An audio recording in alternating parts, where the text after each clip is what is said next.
We were the first to expose the security blind spot, a lack of surveillance cameras in the parking garage that left passengers and their property at risk. After months of reporting on these security concerns, PBI installed some cameras, but large areas of the parking lots right now in the garage are still not covered by these cameras. Yeah, and now there's a whole new set of problems. Let's go over to I-Team investigator Danielle DeRoss now with what she found. Good morning, Danielle. Matt and Stephanie, we have uncovered a new wave of crime inside Palm Beach International's long-term parking lot, and we are asking airport officials why 3 years after we first reported on this issue, there is still no way to review what is happening inside a majority of the airport's public parking facilities.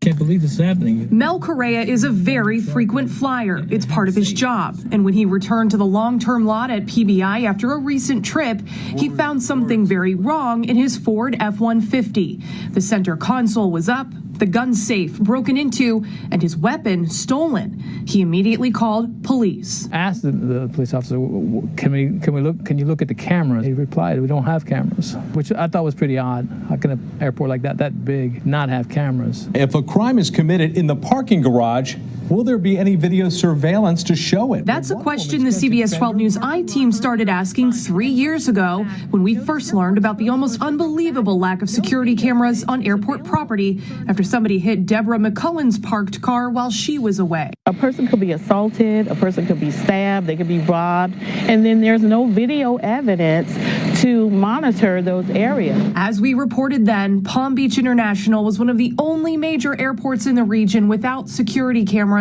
monitoring passengers and staff throughout the parking areas. Did you say most airport parking garages have cameras like we see here? I would say most do. Security experts and elected officials agreed it was surprising and unacceptable, especially considering how often President Trump flew in and out of the airport at the time. They should have security cameras and the airport's responsible. It's pretty simple. Police patrols in the garage were also few and far between. On a couple of occasions, we parked cars with cameras running in the long-term lot for 24 hours. One of those times, not a single sheriff's deputy passed by.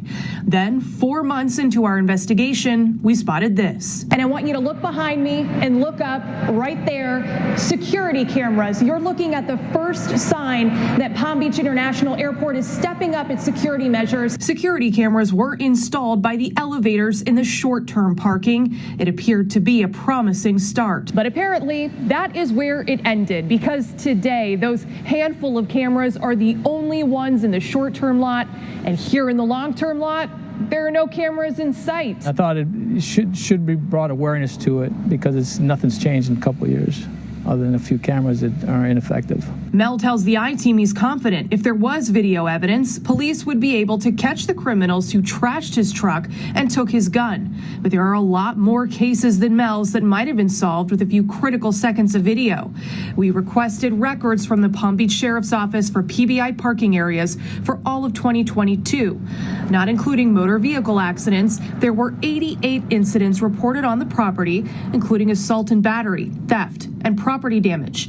And in the last 5 months, 8 of those crimes specifically targeted Ford trucks like Mel's, either broken into or stolen while owners were out of town. It started in October when a Ford F-250 was stolen. A guy coming back from vacation walked to his parking space and found it was empty. It happened again with a Ford F-40, then a couple of Ford F-150s and F-350s were stolen. All of that before Mel's truck was broken into, and he says now he'll be using a different airport until Palm Beach International improves security.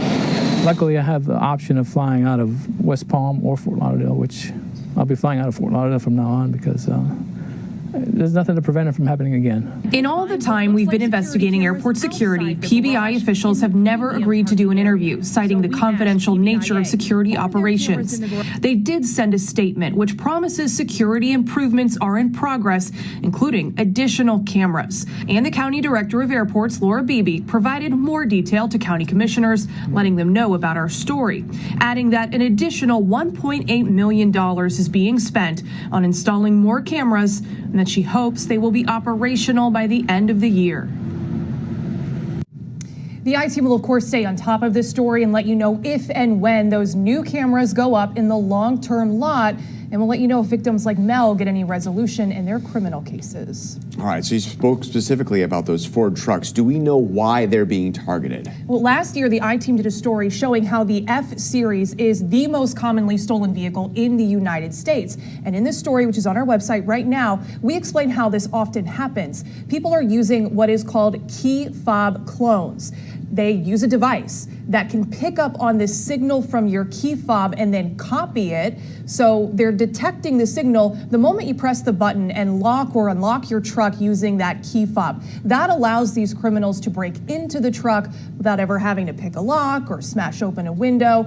So we want to point out, if that is what is happening here, which PBSO believes this is how they are doing this, then criminals have to be in close proximity to you to pick up the key fob signal. That could mean that they are sitting inside the parking garage waiting for people, targeting you, waiting for you to use your key fob and selecting the trucks that they want to target. So certainly concerning when you think about that happening on airport property and no cameras around to capture it. Right. If I was driving one of those F-Series trucks in a public place like that, I would not be using the key fob to lock. If there's that many people around that could be hiding and stealing your signal, it's a scary situation. Right, and Mel says, I had my car locked. He did everything right. He had a safe inside of his truck. He had it locked, and they were still able to target him. And clearly, several other people with the same kind of truck are finding themselves without a car at all. So big problem. Thank you so much, Danielle. All right. I'm Jim Grimes. Click like and subscribe buttons if you want to see more stories like this that impact you.